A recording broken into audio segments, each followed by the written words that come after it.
देखो, अब ये वाला जो चैप्टर है तुम्हारा थ्योरी ऑफ कंज्यूमर बिहेवियर, ये लोग कंज्यूमर बिहेवियर को ना ये लोग चैप्टर का दो पार्ट में बांटा है। एक तुम्हारा है कार्डिनल एनालिसिस और एक तुम्हारा क्या ऑर्डिनल एनालिसिस।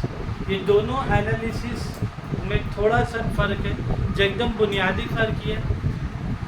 एक एनालिसिस का मतलब बोलता है कि इंसान का जो सेटिस्फाइंग है, जैसा मान लो खाया बिरयानी खाया या मान लो शर्ट खरीदा एक तो, जैसे शर्ट का दाम मान लो 600 रुपये, लेकिन तुम इस शर्ट को जब तुम क्या ना ऐसी खरीदने के लिए तो तुमको बहुत हेवी लगे ये शर्ट, तो तुम देख के क्या बोले शर्ट का लगे 800 रुपये दाम होगा। अच्छा पूछ तो कितना दाम होगा, जब तुम पूछे तो कितना बोला 600 रुपये।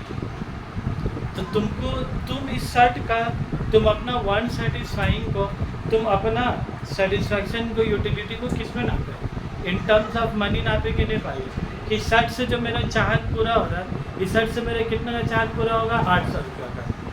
तो ये जो तुम अपना चाहत को नापे, इसी को यही एनालिसिस को क्या बोलेगा तुम्हारा कार्डिनल एनालिसिस। एक और मिसाल दे देता, जैसे हम लोग खाना खाने के लिए रेस्टोरेंट वगैरह में खाया, तो जैसे बिरयानी के दाम लिए 120 रुपये, तुम खा के क्या बोले बस 120 दाम है, हमको तो लगा भाई 360 रुपये दाम होगा।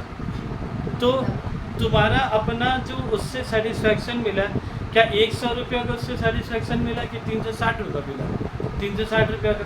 तो मतलब तुम यूटिलिटी को तुम अपना वन सेटिस्फाइंग को तुम किस में नाप रहे, इन टर्म्स ऑफ मनी। वैसे तुम जूता खरीदे जूता पहने, नहीं भाई तो बहुत आराम है, इसका दाम तो कम से कम 2500 रुपये होना चाहिए जूता का, लेकिन तुमको मिला 1000 रुपये में। तो तुम यूटिलिटी को किस में नापे, इन टर्म्स ऑफ मनी में नापे। तो इंसान अपना यूटिलिटी अपना चाहत को किस में नाप रहे, इन टर्म्स ऑफ मनी। तो हम ढेर सारे एग्जांपल दिए, ये सब सारे एग्जांपल किसका तुम्हारा कार्डिनल एनालिसिस का। और ये कार्डिनल एनालिसिस में तो क्या है, utility can be measured in terms of money. ये क्या बोलते हैं, यूटिलिटी को रुपये में नाप सकते हैं, यूटिलिटी को रुपये में तुम्हारा चाहत कितना पूरा हो रहा है उसको तुम रुपये में नाप सकते हो। उसके बाद वो लिखा it is studied under marginal utility analysis. ये जैसे कार्डिनल है ना, इसका पढ़ाई हम लोग कौन सा हेडिंग में करेंगे, मार्जिनल यूटिलिटी में।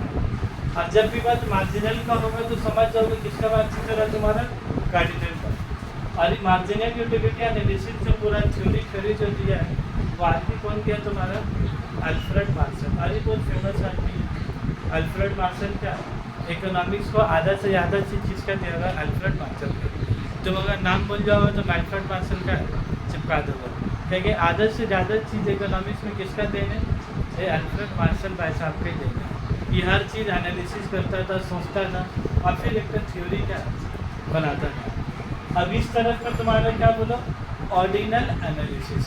क्या बोला तुम्हारा, ऑर्डिनल एनालिसिस। ऑर्डिनल एनालिसिस में क्या बोलते हैं लोग, ये वाला एनालिसिस जो इकोनॉमिस्ट किया है वही बात बोलता है कि हम लोग यूटिलिटी को रुपया में नहीं नाप सकते। पहले का बोलता है यूटिलिटी को रुपया में नाप सकते हैं, ढेर सारे मिसाल भी दिए। उसके बाद इन लोग बाद में क्या बोल रहा है, जो दूसरा आदमी आया है हिग्सन एलन, का नाम उसका बोला हिग्सन। एक्चुअली दो आदमी था हिग्स और एलन, तो दोनों आके एक साथ सोचा एक साथ बोला, तो जिसके लिए दोनों का नाम क्या है एक साथ रखा गया हिग्स एंड एलन।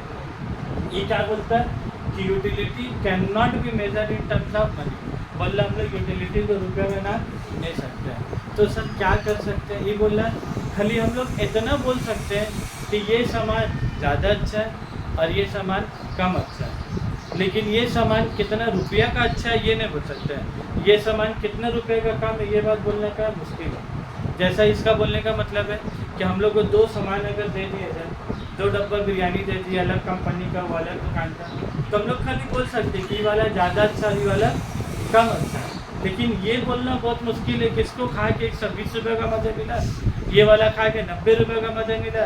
ये चीज़ इसका बोलने का मतलब है कि बहुत मुश्किल है कि यूटिलिटी को रुपये में ना नहीं सकते। तो इसलिए लोग क्या बोला, देखो वी कैन ओनली मीट क्या लिखा, देखो ऑर्डर ऑफ प्रेफरेंस। हम लोग खाली प्रेफरेंस बना सकते हैं, पहला नंबर में आता है, दूसरा नंबर में आता है, तीसरा नंबर में आता है, ऐसे करके हम लोग क्या बनेगा उसका तुम्हारा प्रेफरेंस। और इसको स्टडी किसके अंदर में करेंगे, देखो इन डिफरेंस कर्व एनालिसिस। तो यहाँ पर हम लोग कौन सा कर्व का पढ़ाई करते हैं, इन डिफरेंस कर्व। और यहाँ पर ही किसका बात करते हैं मैं तुम्हारा मार्जिनल यूटिलिटी। तो चैप्टर में दो एकदम बुनियादी चीज़ें, मार्जिनल यूटिलिटी और एक तुम्हारा इंडिफरेंस कर्व। और इंडिफरेंस कर्व में तुमको इसका डेफिनेशन भी पढ़ोगे ना जब, तो उसमें भी कौन सा वर्ड का इस्तेमाल है तुम्हारा ऑर्डर ऑफ प्रेफरेंस। और ये आदमी किसका किया हुआ तुम्हारा आदमी मतलब कौन सा इकोनॉमिक्स, साइंटिस्ट मत बोलिए नहीं, इकोनॉमिक्स पढ़ हम लोग हैं, ये कौन सा इकोनॉमिक्स का दिया हुआ तुम्हारा हिग्सन एलेन का, पता चला तुम लोग बोल रहे कौन सा साइंटिस्ट का दिया हुआ है।